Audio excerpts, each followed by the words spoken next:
नमस्ते। मुझे पता है कि आज की मीटिंग में आप आपके बच्चों के पेरेंट्स के हैसियत से शरीक हुए हो और यहाँ पर डैडी लोग एक दो ही दिख रहे हैं, बाकी सारी मम्मियाँ हैं, है ना।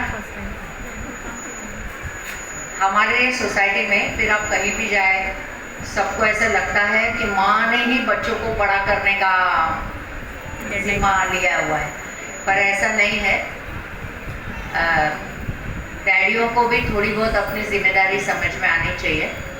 इन्होंने अभी जो ये बात बोली कि ड्रग्स मिलने लगे हैं वगैरह वगैरह, इसके ऊपर बहुत सारी चर्चाएं हुई, बहुत सारी चीज़ें हमने करने की कोशिश की कि ये जो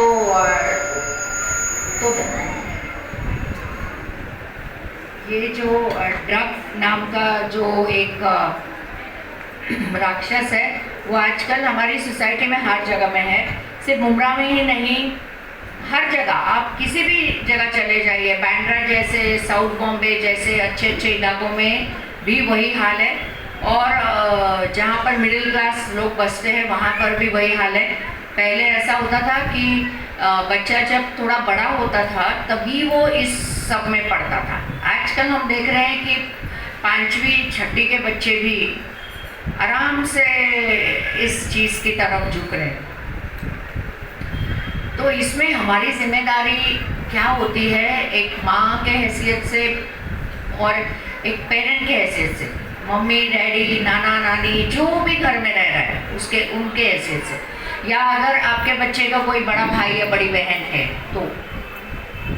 तो सबसे पहले अपने बच्चों से अपना कम्युनिकेशन ओपन करें। बच्चों का क्या होता है कि हम हमेशा माँ से लाड़ ही पाते हैं और बाप का हमें हमेशा डर होता है। ऑफ कोर्स डर होना चाहिए, मम्मी का भी होना चाहिए, लेकिन डर का मतलब दहशत नहीं होती।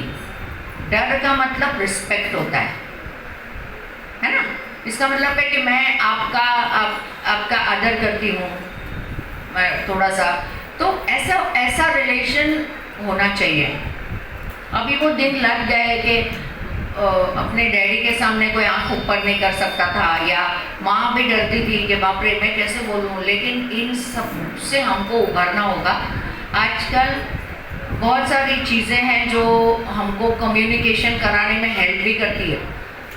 अगर आप एक्चुअली बोल नहीं सकते, अपने घर में ही अपने शौहर को एक मैसेज दे दीजिए कि भाई ऐसा ऐसा बात है, मैं डायरेक्टली आपको बोल नहीं सकती क्योंकि आप काम से आते हो, परेशान रहते हो, फिर आप बोलते हो अरे मैं तो घर पे बाहर में काम करता हूँ, घर आने के बाद तुम्हारी खिटखिट तुम देख लो। अक्सर सभी, मेरा हस्बैंड भी यही बोलता है। लेकिन ये तुम देख लो के चक्कर में ना वो बच्चे की गाड़ी निकल गई होती है, और हमें कब पता चलता है, जब वो बहुत दूर चला गया और वापस आने के लिए कोई पटरी बनी नहीं है। So that's not right. मैं मेरी जिम्मेदारी से मुक्त नहीं हो सकती। बच्चे को जन्म देने के बाद ही सबसे बड़ी जिम्मेदारी मेरी शुरू होती है उसे बड़ा करने में। हम लोग कोई जानवर तो है नहीं कि चलो पिल्ले को जन्म दे दिया वो अपनी जिंदगी जिएगा, ऐसा नहीं होता है। वो आखिर तक अपने माँ बाप पे ही डिपेंड रहता है। और कोई भी दुनिया का ऐसे बच्चा बहुत ही एक्सेप्शनल है जिसको हम प्यार से मम्मी डैडी नहीं सुधार सकते या संभाल सकते। सो ड्रग तो ये एक है ही बहुत बड़ा प्रॉब्लम। लेकिन अगर आप आजकल बच्चों का एटीट्यूड देखेंगे ना, अभी कल मैं शंकर मंदिर गई थी, वहाँ पे देवी है, उनके दर्शन करने को, तो मैं बाहर आई तो एक लड़का वहाँ पे था, शायद पता नहीं हार्डली 14-15 साल का दिख रहा, दुबला पतला, उसके हाथ में सिगरेट थी, उसने जस्ट खरीदी होगी कहीं से। वो बिल्कुल 18 साल का नहीं दिख रहा था। 18 साल के नीचे तो ऐसी चीज़ें बेचनी भी नहीं चाहिए लोगों ने, लेकिन उसने कहीं से लिया होगा किसी, पता नहीं, और वो सुलगा के ना ऊपर बस देख के धुआं छोड़ रहा था। तो मैंने मेरी गाड़ी की कांच नीचे किया, मैंने बोला तुम्हारे तो भाई मौजे हैं, क्या कर रहे हो? तो ना वो हंसा, लेकिन उसको मतलब शर्म नहीं आई, डर नहीं लगा, उसको मजाक लगा।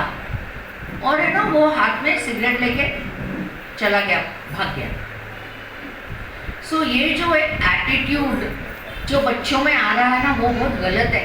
अभी अगर हम उनसे बोलेंगे भी ना, कहीं कोई कुछ कर रहा होता है तो हम लोग बोलते हैं क्या कर रहे हो, तो बोले आपको क्या करना है। ये ऐसा हम कभी नहीं बोलते थे पहले। हमारे हमारे दिल में, हमारे आँखों में थोड़ी तहजीब रहती थी कि कोई बड़ा आदमी बोल रहा है तो कम से कम मैं उसे जवाब ना दूँ, मैं मन ही मन में बोल दूँगी भाई तुझे क्या करना है। लेकिन हम पलट के ये नहीं बोलते थे कभी। आजकल टीचर्स की तरफ बच्चों का एकदम रिस्पेक्ट खत्म हो गया है। माने टीचर हाँ ठीक है अभी कर ही रही है, लेकिन हर सिक्के के दो पहलू होते हैं। आजकल के टीचर्स भी उतने ईमानदार है क्या, उतने मेहनती है क्या? नहीं है, मुझे नहीं पता क्यों। हमारे टाइम पे टीचर जो बोलता था हमें लगता था ऊपर वाले का, भगवान का शब्द है, मुझे वो करना ही करना।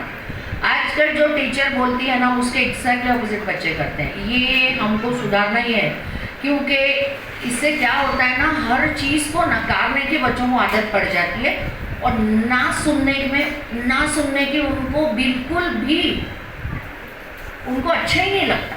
फिर इससे क्या होता है, मुझे कोई लड़की पसंद आई, अगर मतलब वो ये नहीं देखता कि वो मुझे पसंद करती है, नहीं, फिर वो शुरू हो जाता है। फिर अगर उस लड़की ने खुदा ना खास्ता उसको मना कर दिया तो ये उसे सहन नहीं कर सकता।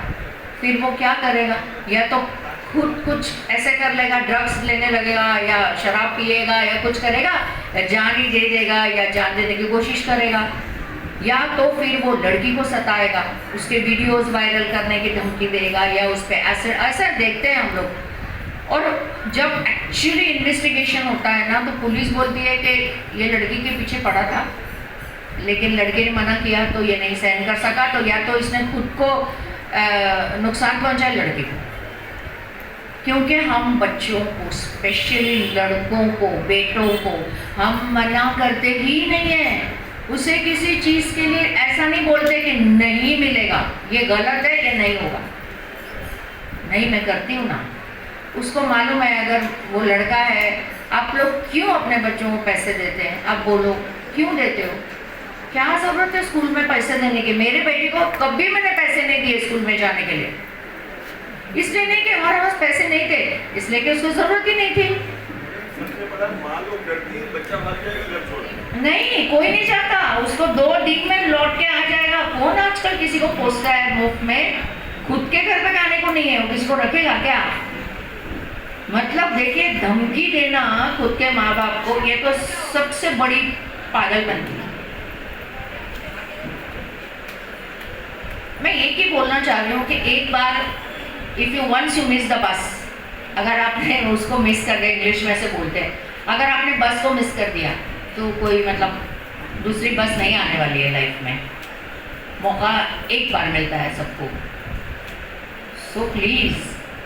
और दूसरी बात यह है कि किसी भी तरह का नशा, चाहे वो मोबाइल का हो, ड्रग्स का हो, शराब का हो, ताश का हो, चाय का हो, कॉफ़ी का हो, किसी भी चीज़ का नशा जिस वक्त मेरे ऊपर हावी हो जाता है, तभी मैं उसमें पूरी तरीके से डूब जाती हूँ। जब तक मैं कंट्रोल कर सकती हूँ, मुझे चाय बहुत पसंद है, लेकिन इसका मतलब ये नहीं है ना कि मैं स्ट्रॉ लगा के पूरा दिन पीती रहूँ।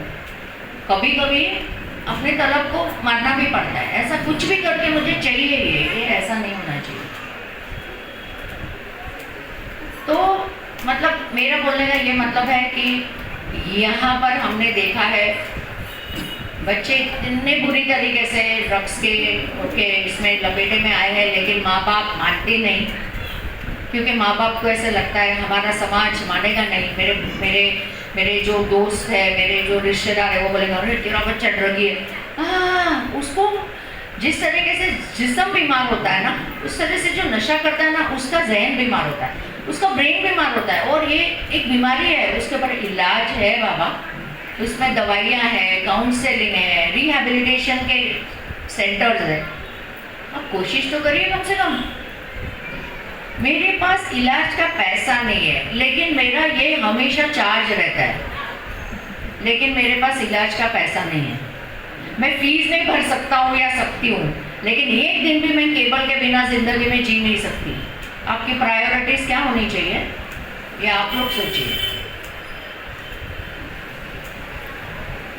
जब हम रूल तोड़ते हैं, जब हम गलत करते हैं, हमारा बच्चा वही देख देख के उपड़ा हो रहा है, वो बोल रहा है मेरे माँ बाप करते तो मैं क्यों नहीं करूँ। उनको तो आज तक कोई सजा नहीं हुई। अगर मेरा डैडी सिगरेट पीता है घर पे, उसके लिए कोई प्रॉब्लम नहीं है, वो तो हट्टा कट्टा है। पता चलेगा जब थोड़ी लेट एज में उनको कुछ उससे रिलेटेड बीमारियाँ होंगी।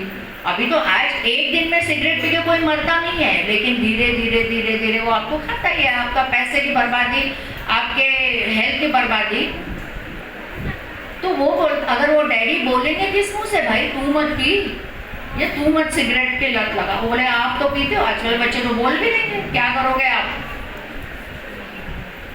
सो मेरा बोलने का मतलब ये है कि कोई भी चीज़ अचीव करने के लिए इम्पॉसिबल नहीं होती है, नामुमकिन नहीं होती है, लेकिन थोड़ी कोशिशें ज़्यादा करनी पड़ती है।